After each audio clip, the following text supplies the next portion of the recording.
नमस्कार बंधुरा आमी ऋतुपर्णा आमार रिस्टिस चैनेले तोमादेर प्रत्येकके जानाई स्वागत। आज के तोमादेर साथे निरामिष पनीरेर एकटा दारुण रेसिपि शेयर करब जा झटपट तैरी हये जाय और निरामिष दिने भातेर साथे किंबा रुटी परोटार साथे खेते लागे दुर्दान्त। चलो आर देरी ना करे रेसिपि शुरू करी। आमी एखाने 1 चामच परिमाणे चार मगज 20 मिनिटेर मतन भिजिए रेखे दिलाम और आदा काँचा लंका आमी आलादा करे पेस्ट करे निচ্ছি और चार मगज आलादा करे पेस्ट करे निচ্ছি। बंधुरा এই রান্নাটিতে আমি পনিরের সাথে আলুও দিচ্ছি, তোমরা চাইলে আলু অ্যাভয়েড করতে পারো। আলু এরকম পনিরের মতন করে চাকচাক করে কেটে নিয়েছি। এবার গ্যাস অন করে কড়াই বসিয়ে তাতে দিয়ে দিলাম 3 চামচ পরিমাণে ভেজিটেবল অয়েল। তেল ভালো মতন গরম করে নিলাম। প্রথমে তেল যখন গরম হয়ে আসবে তখন প্রথমে ওর মধ্যে দিয়ে দিলাম পনিরের টুকরোগুলো।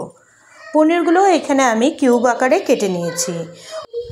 হালকা করে পনিরগুলো প্রথমে ভেজে নিচ্ছি। পনিরগুলো হালকা ভেজে নিয়ে এবার এগুলো একটা পাত্রের মধ্যে উঠিয়ে নিলাম। এবার ওই তেলের মধ্যে আলুগুলোও দিয়ে দিলাম, সাথে নুন দিলাম সামান্য পরিমাণে। এবার আলুগুলো মিডিয়াম টু হাই ফ্লেমে 2 থেকে 3 মিনিটের জন্য ভেজে নিচ্ছি। এক পাশে আলু ভাজা হচ্ছে আর অন্য একটা পাশে আমি প্যানের মধ্যে অল্প জল বসিয়ে দিয়েছি গরম করার জন্য।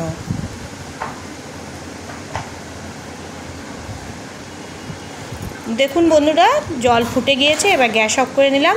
এখন একটা বাটিতে আমি দিয়ে দিচ্ছি 2 চামচ পরিমাণে গুঁড়ো দুধ।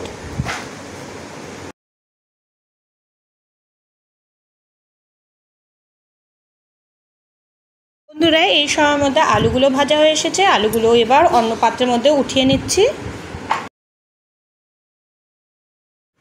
বন্ধুরা সামান্য কড়াইতে তেল গরম করে দিয়ে এখন সামান্য পরিমাণে গোটা ধনে আমি ক্রাশ করে দিয়ে দিলাম। 1/2 চামচ পরিমাণে গোটা জিরে আর একটা কাঁচা লঙ্কা।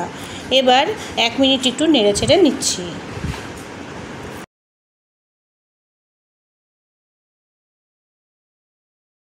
এবার আগে থেকে যে আদা কাঁচা লঙ্কা বেটে রেখেছিলাম সে আদা কাঁচা লঙ্কা বাটা দিয়ে দিলাম। আদার কাঁচা গন্ধ না যাওয়া অবধি আমি মিডিয়াম ফ্লেমে এটা নেড়ে ছেড়ে নিচ্ছি। এবার এর মধ্যে দিয়ে দিচ্ছি 4 মগজ বাটা। 4 মগজ বাটা দেওয়ার পর মিডিয়াম ফ্লেমে সব উপকরণ একসাথে ভালো মতন মিশিয়ে নিচ্ছি।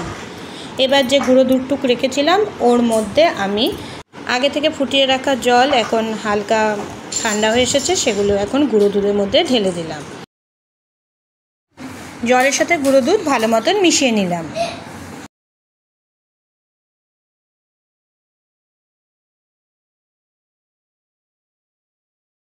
গ্যাসের ফ্লেম একদম কমে নিয়ে সেই দুধটুক ঢেলে দিলাম কড়াইয়ের মধ্যে। ভালো মতন এখন মিশিয়ে নিচ্ছি।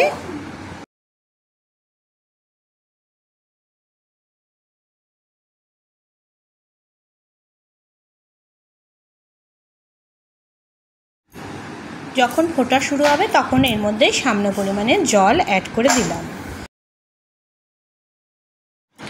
এবার প্রথমে ভাজা আলুগুলো এর মধ্যে দিয়ে দিলাম, হালকা নেড়ে চেড়ে নিয়ে তারপর আগে থেকে ভেজে রাখা পনিরগুলো এর মধ্যে দিয়ে দিলাম।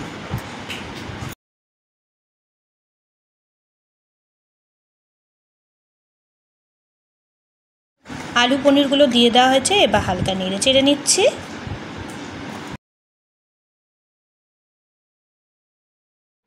দুটো কাঁচা লঙ্কা এর মধ্যে দিয়ে দিলাম। এবার সামান্য পরিমাণে গোলমরিচের গুঁড়ো উপর থেকে দিয়ে দিলাম। হালকা নেড়ে চেড়ে নিচ্ছি।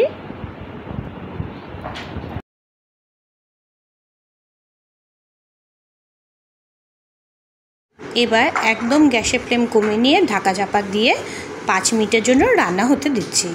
5 মিনিট পর কভার সরিয়ে নিলাম। এবার একটু নেড়ে চেড়ে চেক করে নেব আলুগুলো ঠিক মতন রান্না হয়েছে কি না। বন্ধুরা আলুগুলো কিন্তু ঠিক মতন রান্না হয়ে এসেছে। এবার এতে দিয়ে দিলাম নুন স্বাদ অনুযায়ী। আর এই রান্নাটা একটু মিষ্টি মিষ্টি খেতে ভালো লাগে সেজন্য দিয়ে দিলাম 1/2 চামচ পরিমাণ মতো চিনি। তোমরা চাইলে চিনি অ্যাভয়েডও করতে পারো। এবার ভালো মতন সব কিছু মিশিয়ে নিলাম। হালকা 1 মিনিট নেড়ে চেড়ে নিয়ে গ্যাসের ফ্লেম অফ করে দিলাম।